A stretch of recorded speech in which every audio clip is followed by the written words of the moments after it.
श्री छत्रपति शिवाजी राजे विचार मंच द्वारा अनोखो सेवा यज्ञ शुरू करायो। श्री छत्रपति शिवाजी राजे विचार मंच द्वारा दर वर्षनी जेम आ वर्षे पण पस्तीदानथी विद्यादान अभियान शुरू करवामां आव्युं छे। आ अनोखा सेवा यज्ञ हेठळ लोकोना घरमां रहेला जूना छापा, पुठ्ठा अने पस्ती एकत्रित करवामां आवी छे। आ पस्ती वेचीने जे रकम मळशे तेनो उपयोग જરૂરિયાતમંદ વિદ્યાર્થીઓના શિક્ષણ માટે કરવામાં આવશે। સંસ્થાના પ્રતિનિધિએ જણાવ્યું કે આ વર્ષે આશરે 1000 જેટલા બાળકોને સહાય કરવાનો તેમનો સંકલ્પ છે। તાજેતરમાં જ શહેરના વિવિધ વિસ્તારમાં 100 કિલોથી વધુ પસ્તીદાન મળ્યું છે। સંસ્થાએ નાગરિકોને અપીલ કરી છે કે તેઓ વધુમાં વધુ પસ્તીદાન આપી શકે, ભગીરથ કાર્યમાં સહભાગી બને।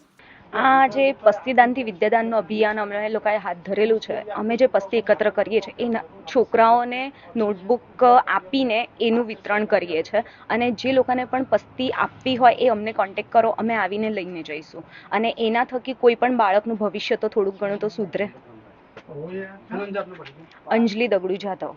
શ્રી છત્રપતિ શિવાજી રાજે વિચાર મંચ દર વર્ષે પસ્તીદાનથી વિદ્યાદાનનો મહાઅભિગમ કરતું હોય છે, જેમાં લોકો ઘરની પસ્તી એટલે આખા વર્ષના પેપરો, પુઠ્ઠા, ચોપડીઓના પસ્તી એવી બધી ભેગી કરીને એ પસ્તીદાનથી અમે લોકો વિદ્યાદાનનો અભિગમ શરૂ કરેલો અને છેલ્લા ઘણા વર્ષોથી લોકોની જાગૃતતા અને આપણા મીડિયાના સહકારથી લોકો સુધી જે અમારી આ વાત પહોંચી છે, તો લોકો આ નારી માટેની એક બચતનું સાધન હોય છે। પસ્તી આ બધી નાની નાની ઘરની જરૂરિયાતની વસ્તુઓ નારી એનું આખું વર્ષ ભેગી કરતી હોય છે ને એનો સદુપયોગ કંઈ કરતી હોય છે।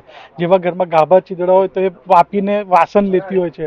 એટલે આ ભારતીય સંસ્કૃતિની નારીઓ બચતમાં માનતી હોય, પણ એ ઉદારીકરણથી પોતાનું મોટું મન રાખીને અમને બોલાવીને આજે વાડી સ્થિત આ 100 કિલોથી ઉપરની પસ્તી આપી રહી છે અને એ પસ્તી એવી વિવિધ વિસ્તારોમાંથી આપણે કલેક્શન કરીશું ને આપના શ્રોતાઓને બી હું આકલ કરું છું કે દર વર્ષની જેમ તમે બી વધુમાં વધુ પસ્તી અમને આપશો, તો જેનાથી અમે આશરે આ વખતે 1000 જેટલા વિદ્યાર્થીઓને મદદ કરવાનો ઉપદેશ લીધેલો છે।